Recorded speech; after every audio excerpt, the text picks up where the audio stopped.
ಓಂ ನಮೋ ವೆಂಕಟೇಶಾಯ. ನಮಸ್ಕಾರ ಸ್ನೇಹಿತರೆ, ಪ್ರಮಿಳಾ ಟಾಕ್ಸ್ಗೆ ಸ್ವಾಗತ. ನಮ್ಮ ಹಿಂದೂ ಧರ್ಮದಲ್ಲಿ ಏಕಾದಶಿಗಳಿಗೆ ಬಹಳ ವಿಶೇಷವಾದ ಸ್ಥಾನವನ್ನು ಕೊಟ್ಟಿದ್ದಾರೆ. ಈ ದಿನ ಮಹಾವಿಷ್ಣುವಿನ ಪಾರಾಯಣ ಮಾಡಿದ್ರೆ ನಮ್ಮ ಪಾಪಕರ್ಮಗಳೆಲ್ಲವೂ ಕಳೆದು ಮೋಕ್ಷ ಸಿಗುತ್ತೆ ಅನ್ನುವಂತಹ ನಂಬಿಕೆ ಇದೆ. ಸ್ನೇಹಿತರೆ, ಈಗ ಮಾಘ ಮಾಸ ನಡೀತಾ ಇದೆ.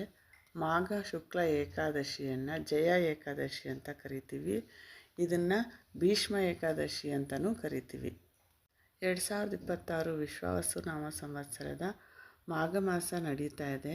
ಈ ಮಾಘ ಮಾಸದಲ್ಲಿ ಮಾಘ ಶುಕ್ಲ ಏಕಾದಶಿ ಜನವರಿ 29ನೇ ತಾರೀಕು ಗುರುವಾರ ಬಂದಿದೆ. ದ್ವಾದಶಿ 30ನೇ ತಾರೀಕು ಬಂದಿದೆ. ಸಂಪೂರ್ಣ ಏಕಾದಶಿಯನ್ನು ನಾವು ಆಚರಿಸಬೇಕಾಗಿರೋದು ಜನವರಿ 29 ಗುರುವಾರದಂದು. ಈ ಏಕಾದಶಿಯಂದು ಏನು ಮಾಡಬೇಕಪ್ಪ ಅಂತಂದರೆ, ಸ್ನೇಹಿತರೆ, ಏಕಾದಶಿ ದಿನ ಮಹಾವಿಷ್ಣುವಿನ ಪಾರಾಯಣಕ್ಕೆ ಬಹಳ ವಿಶೇಷತೆ ಇದೆ. ಈ ದಿನ ನೀವು ಮಹಾವಿಷ್ಣುವನ್ನು ಪೂಜೆ ಮಾಡಿಕೊಂಡ್ರೆ ನಿಮಗೆ ಸಕಲ ಪಾಪಗಳು ತೊಲಗಿ ಹೋಗ್ತವೆ ಅಂತ ಪುರಾಣಗಳು ಹೇಳ್ತವೆ. ಏಕಾದಶಿಯಂದು ನೀವು ಬೆಳಗ್ಗೆ ಬೇಗ ಎದ್ದು ಮನೆಯನ್ನು ಸ್ವಚ್ಛ ಮಾಡಿಕೊಂಡು ಸ್ನಾನ ಮಾಡಿ ಬಾಗಿಲು ಮುಂದೆ ರಂಗೋಲಿ ಹಾಕಿ ದೇವ್ರ ಮನೆಯಲ್ಲಿ ನೀವು ನಿಮ್ಮ ಕುಲದೇವರನ್ನು ಪೂಜೆ ಮಾಡಿ ನಂತರ ನೀವು ಮಹಾವಿಷ್ಣುವಿನ ಫೋಟೋ ಅಥವಾ ವಿಗ್ರಹ ಇದ್ದರೆ ಇಟ್ಕೊಂಡು ಹಾಲು ಹಣ್ಣು ನೈವೇದ್ಯವಾಗಿ ಇಟ್ಕೊಂಡು ಹೂಗಳು ಅಂದರೆ ಮುಖ್ಯವಾಗಿ ತುಳಸಿ ಮಾಲೆಯನ್ನು ಹಾಕಿ ತುಳಸಿ ದಳಗಳಿಂದ ಅಥವಾ ನಿಮಗೆ ಏನು ಹೂಗಳು ಸಿಗುತ್ತೋ ಆ ಹೂಗಳಿಂದ, ಆದರೆ ತುಳಸಿ ದಳಗಳು ಮಹಾವಿಷ್ಣುವಿನಿಗೆ ಬಹಳ ಮುಖ್ಯ. ಪೂಜೆಯನ್ನು ಮಾಡಿಕೊಂಡು ವಿಷ್ಣು ಸಹಸ್ರನಾಮವನ್ನು ಹೇಳ್ಕೊಳ್ಳಿ. ನಿಮಗೆ ವಿಷ್ಣು ಸಹಸ್ರನಾಮ ಹೇಳ್ಕೊಳ್ಳೋಕ್ಕೆ ಬರಲಿಲ್ಲ ಅಂದರೆ ಓಂ ನಮೋ ಭಗವತೆ ವಾಸುದೇವಾಯ ಅಥವಾ ಓಂ ನಮೋ ವೆಂಕಟೇಶಾಯ ಅಥವಾ ಓಂ ನಮೋ ನಾರಾಯಣಾಯ ಅಂತ 108 ಬಾರಿ ಶ್ರದ್ಧಾಭಕ್ತಿಯಿಂದ ಜಪ ಮಾಡಿಕೊಂಡು ವ್ರತಕಥೆಯನ್ನು ಹೇಳ್ಕೊಳ್ಳಿ.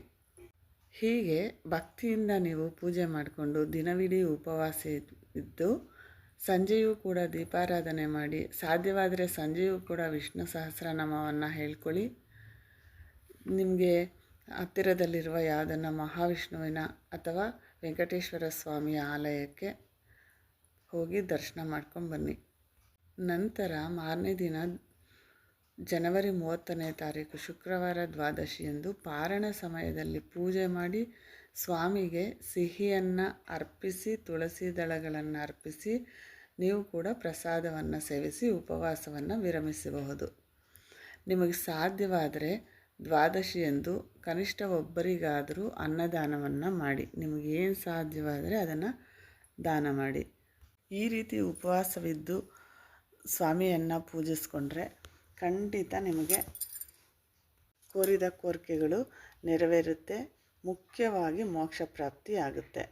ನಿಮಗೆ ಉಪವಾಸವಿರೋಕ್ಕಾಗಲ್ಲ, ಪೂಜೆ ಮಾಡೋಕ್ಕಾಗಲ್ಲ, ಇವೇನು ನನಗೆ ಮಾಡೋಕ್ಕಾಗಲ್ಲ ಅನ್ನೋರು ಹಗಲೆಲ್ಲ ದಿನನಿತ್ಯದ ಕೆಲಸಗಳನ್ನು ಮಾಡ್ತಾ ಓಂ ನಮೋ ವಾಸುದೇವಾಯ ಆಗಲಿ ಓಂ ನಮೋ ನಾರಾಯಣಾಯ ಆಗಲಿ ನಿಮ್ಗೆ ಎಷ್ಟು ಬಾರಿ ಸಾಧ್ಯವಾಗುತ್ತೋ ನಿಮ್ಮ ನಿತ್ಯ ಕೆಲಸಗಳನ್ನು ಮಾಡಿಕೊಂಡು ಜಪಿಸ್ತಾ ಇರ್ರಿ.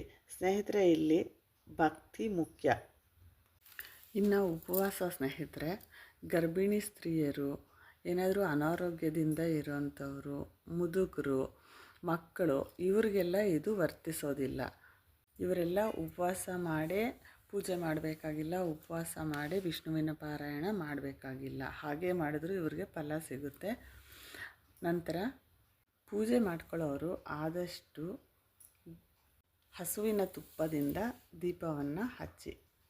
ಇನ್ನು ವ್ರತಕಥೆ ಏನಪ್ಪ ಅಂದರೆ, ಸ್ನೇಹಿತರೆ, ಈ ಏಕಾದಶಿಗೆ 2 ವಿಶೇಷತೆಗಳಿದೆ. ಒಂದು ದಿನ ಇಂದ್ರ ಸಭೆಯಲ್ಲಿ, ದೇವಲೋಕದ ಇಂದ್ರ ಸಭೆಯಲ್ಲಿ ಯಾವಾಗಲೂ ನೃತ್ಯ ಮತ್ತು ಗಾನ ಸಭೆಗಳು ನಡೀತಾ ಇರುತ್ತವೆ. ನೃತ್ಯ ಮಾಡುವ, ನಾಟ್ಯ ಮಾಡುವ ಅಪ್ಸರಸೆ ಪುಷ್ಪಾವತಿ ಮತ್ತು ಗಾನ ಮಾಡುವ ಗಂಧರ್ವ ಪುಲೋಮಾನ ಇವರಿಬ್ಬರು ಪ್ರೇಮಿಗಳಾಗಿರ್ತಾರೆ. ಇವರಿಬ್ಬರು ಒಂದು ಬಾರಿ ಇಂದ್ರರ ಸಭೆಯಲ್ಲಿ ಪುಲೋಮಾನ ಗಾನ ಮಾಡ್ತಾ ಇರ್ತಾರೆ, ಪುಷ್ಪಾವತಿ ನಾಟ್ಯ ಮಾಡ್ತಾ ಇರ್ತಾರೆ.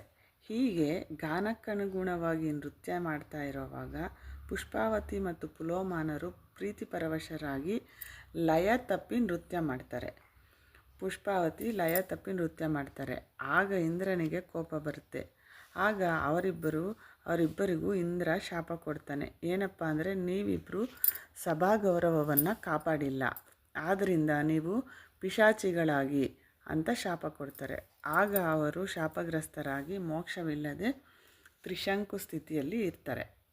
ಹೀಗೆ ಅವರು ಶಾಪಗ್ರಸ್ತರಾಗಿದ್ದಾಗ ಏಕಾದಶಿ ದಿನ ಅವರು ಏನೂ ಆಹಾರವನ್ನು ಸ್ವೀಕರಿಸದೆ ಉಪವಾಸ ಇರ್ತಾರೆ. ಈ ಉಪವಾಸದಿಂದ ಅವರಿಗೆ ನಿದ್ದೆ ಬರಲ್ಲ, ರಾತ್ರಿ ಎಲ್ಲ ನಿದ್ದೆ ಇರಲ್ಲ. ಆಗ ಅವರಿಗೆ ವಿಷ್ಣು ಪಾರಾಯಣ ಕೇಳಿಸ್ತಾ ಇರುತ್ತೆ ಎಲ್ಲಿಂದನೋ.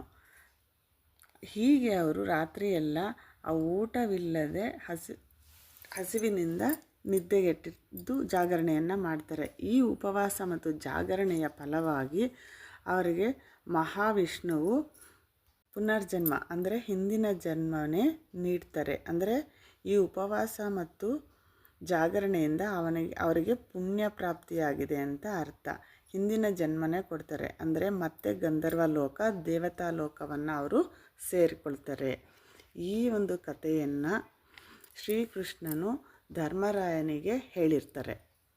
ಇನ್ನೊಂದು ಕತೆ ಏನಪ್ಪ ಅಂತಂದರೆ, ಈ ಜಯ ಏಕಾದಶಿಗೆ ಭೀಷ್ಮ ಏಕಾದಶಿ ಅಂತ ಯಾಕೆ ಹೆಸರು ಬಂತು ಅಂತ ಅಂದರೆ, ಈ ಜಯ ಏಕಾದಶಿಯನ್ನು ಭಗವಾನ್ ಶ್ರೀಕೃಷ್ಣರೇ ಭೀಷ್ಮ ಏಕಾದಶಿ ಅಂತ ಕರೆದಿದ್ದಾರೆ. ಮತ್ತು ಈ ಏಕಾದಶಿ ದಿನವೇ ವಿಷ್ಣು ಸಹಸ್ರನಾಮದ ಜಯಂತಿ ಅಂತ ಕರೀತಾರೆ. ಈ ಏಕಾದಶಿಯನ್ನು ಯಾಕೆ ಅನ್ನೋದನ್ನು ಇನ್ನೊಂದು ವಿಡಿಯೋದಲ್ಲಿ ಹೇಳಿದ್ದೀನಿ, ಲಿಂಕ್ ಕೊಟ್ಟಿದ್ದೀನಿ ನೋಡಿ. ವಿಷ್ಣು ಸಹಸ್ರನಾಮ ಜಯಂತಿ ಅಂತ ಯಾಕೆ ಕರೀತಾರೆ, ಈ ಭೀಷ್ಮ ಏಕಾದಶಿ ಅಂತ ಯಾಕೆ ಕರೀತಾರೆ, ಈ ಜಯ ಏಕಾದಶಿಯನ್ನು ಅಂತ ನೋಡಿ. ಸ್ನೇಹಿತರೆ, ಈ ವಿಡಿಯೋ ಇಷ್ಟ ಆದರೆ ಲೈಕ್ ಮಾಡಿ, ಶೇರ್ ಮಾಡಿ, ಸಬ್ಸ್ಕ್ರೈಬ್ ಮಾಡಿ.